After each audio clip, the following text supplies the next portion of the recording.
qual dos pesquisadores se aproxima mais da verdade? Se aproxima mais desse conhecimento que poderia libertar a humanidade dessa escravidão? Obviamente que é o setor da ufologia. Os ufólogos que estão buscando essa revelação, essa verdade.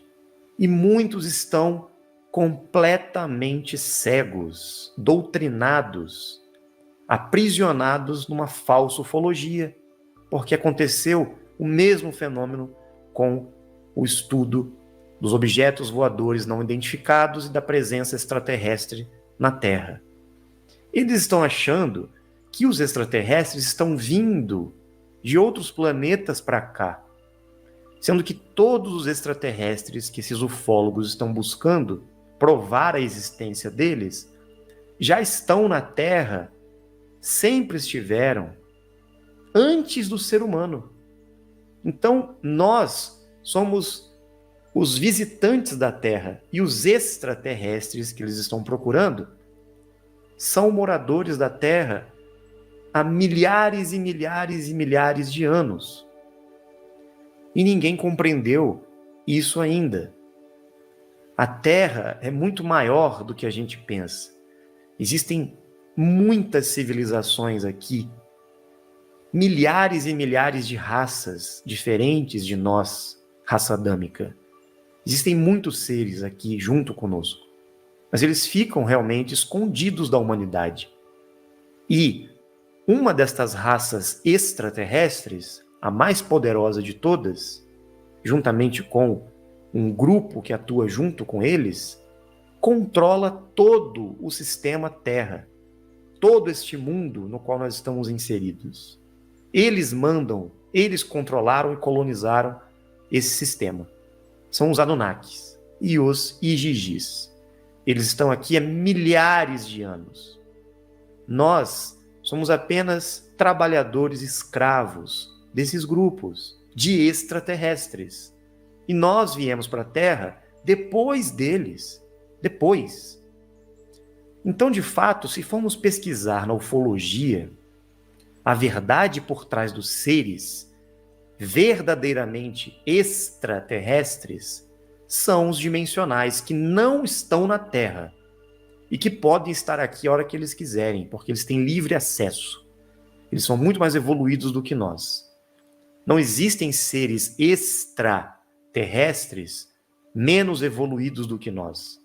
Existem vizinhos de outras terras, de outros mundos paralelos, que podemos chamar de extraterra, porque não estão nesta região onde nós estamos. Estão em outras áreas da Terra. E eles visitaram aqui no passado e muitos estão aqui até hoje. Porque esse território foi conquistado por eles. E nós estamos aqui no território deles. Nós estamos aqui, na verdade, como turistas. Através de um propósito que nós estabelecemos lá atrás, viemos para cá.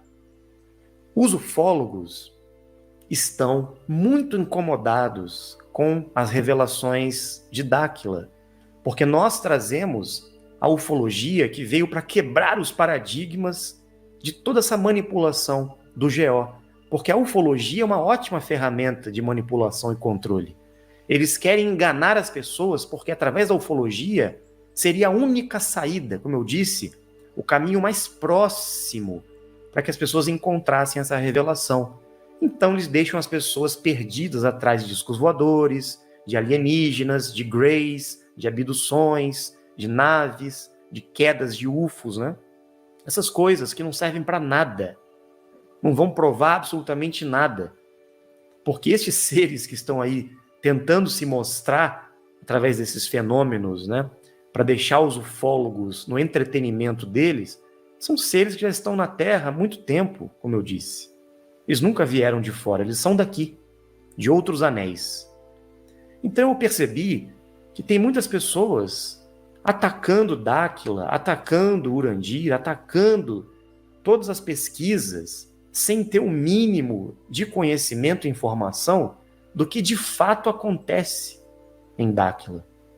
Eles simplesmente repetem, igual o papagaio mesmo, né? Ficam repetindo informações que não têm embasamento algum na verdade dos fatos. Nem sequer foram a campo para pesquisar, nem sequer pisaram em Dáquila e falam como se tivessem autoridade sobre algum assunto. Uma piada, chega a ser engraçado mesmo. Mas a gente percebe que essas pessoas estão com muito medo da verdade. É um paradoxo. Elas estão em busca da verdade, mas estão com medo de perder a verdade delas. Aquilo que elas acham que é verdade, segundo a crença delas, não pela experiência.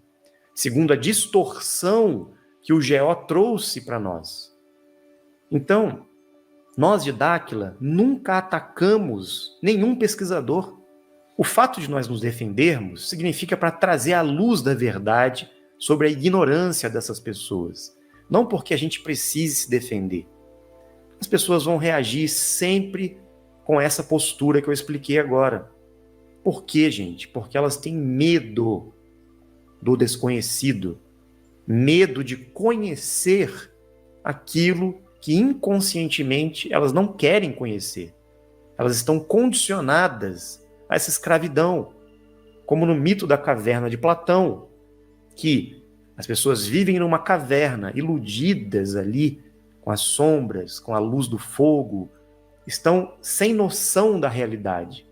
Quando elas saem daquela caverna e percebem uma outra realidade exterior àquela que elas vivem, elas ficam apavoradas, elas têm medo, elas não querem enxergar a luz do sol, a natureza, o vasto horizonte diante delas.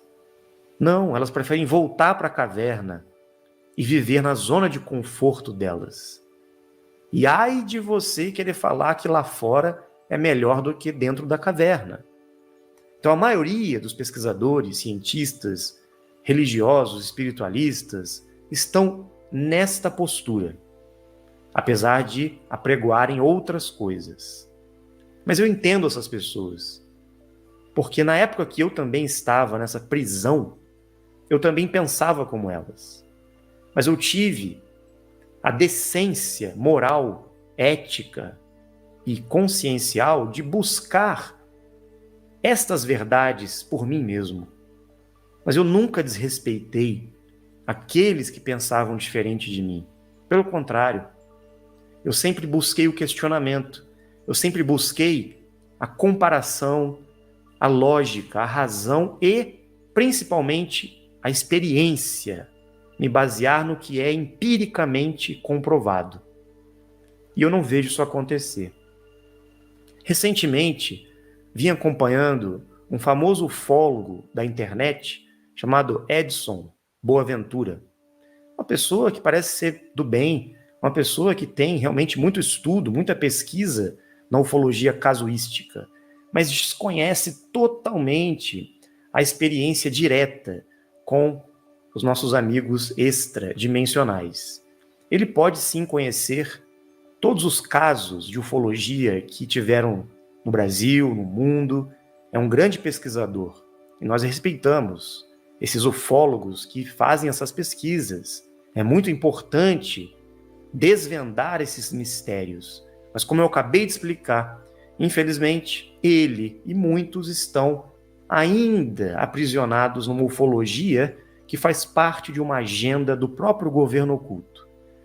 E quando ele se depara com a possibilidade de existir um tal de ET Bilu, em vez dele ter um pouco de nobreza, um pouco só, um pouco de respeito, né? Ele prefere atacar, fazer piada e, inclusive, desafiar o grupo e o próprio ser em palavras que demonstram que ele, na verdade, está morrendo de medo de que isso tudo seja verdade. Eu vou mostrar para vocês um vídeo que me foi apresentado dele falando de Dáquila e do nosso amigo Bill, só para vocês terem uma noção do que nós estamos falando aqui. Vamos lá. De assunto como o Bilu, ele ridiculariza o termo totalmente, totalmente. Na minha concepção, né? Na minha concepção, sim. Tanto é que algum tempo atrás, eu até falei, pô, se eu tiver a oportunidade de ir lá, nesse local, eu quero pegar o ET Bilu na unha, entendeu? Aí a gente vai ver se é verdade ou não, se é real ou não é, ou se é uma pessoa ali travestida, entendeu? Como algumas pessoas já falaram que é, entendeu? Então, aí eu teria a certeza absoluta com o que eu tô tratando, que eu não tenho medo de ET, não. Bom, então, a maioria das pessoas se comportam dessa maneira, de forma até um pouco covarde, né? Imatura, falando de uma experiência, falando de uma manifestação ufológica, falando de um ser extraterrestre, falando de pessoas que estão buscando essas verdades como se ele tivesse a experiência absoluta e a verdade absoluta, sendo que ele nunca viveu nada com relação a esses fenômenos, ligados a essas manifestações extradimensionais. Então, como que ele pode falar que o ET Bilu é mentira, é uma farsa, se baseando em relatos de algumas pessoas que nem sequer foram ao Projeto Portal na época, foram ao Dáquila, sendo que existem milhares de pessoas que já tiveram contato e comprovaram a existência do ET Bilu e dos fenômenos que acontecem em Dáquila. Então vocês perceberam que ele se baseia nessa ufologia casuística, buscando casos, e nunca passou por nenhuma experiência real, como muitos de nós tivemos. Ainda teve a ousadia de dizer, a cara de pau, que se fosse até lá, encontraria o ET Bilu e pegaria ele na unha. Chega a ser, assim, vergonhoso ouvir um indivíduo falar isso, né? Mal sabe ele o que de fato significa a presença desse ser na Terra. Então, na verdade, a gente sente pena, né, de discursos e pessoas que falam nesse nível tão baixo, né? Ele diz que se fosse lá, teria experiência. Por que ele não foi até hoje? Se lá é o único lugar no Brasil onde tem mais avistamentos, onde os fenômenos de contato acontecem, com depoimentos de milhares de pessoas há mais de 30 anos, e ele, como um ufólogo, assim como o falecido Gevaer, não foram atrás da verdade, passar pela experiência, ficam atrás das câmeras falando, né? Inclusive, Edson Boaventura, gostaria de fazer um convite, vamos fazer um debate ao vivo no canal do documentarista Rutan. Se ele estiver escutando, estou disponível para a gente bater um papo, um debate verdadeiro, com respeito, mas vamos confrontar estas informações e não ficar atacando, desrespeitando ou fazendo piada, mas nos baseando nas experiências que nós tivemos. Então, estou disponível para um debate, uma conversa franca com Edson Boaventura, ok? Qualquer podcast quiser convidar a gente também, estou disponível. Então, com todo respeito, né, a esse ufólogo e todos os outros que estão aí falando, né, busquem a experiência. Não digo nem busquem o conhecimento, busquem a experiência. Espero que vocês tenham coragem, integridade, hombridade, para depois que tiverem as experiências, se retratarem diante daquilo que vocês tanto buscavam e vão descobrir que é verdade. Será que vocês vão ter a humildade para depois confrontar outros ufólogos, pesquisadores, que continuam zombando dessas verdades ocultas que muitos não querem engolir? Então está feito aí o desafio.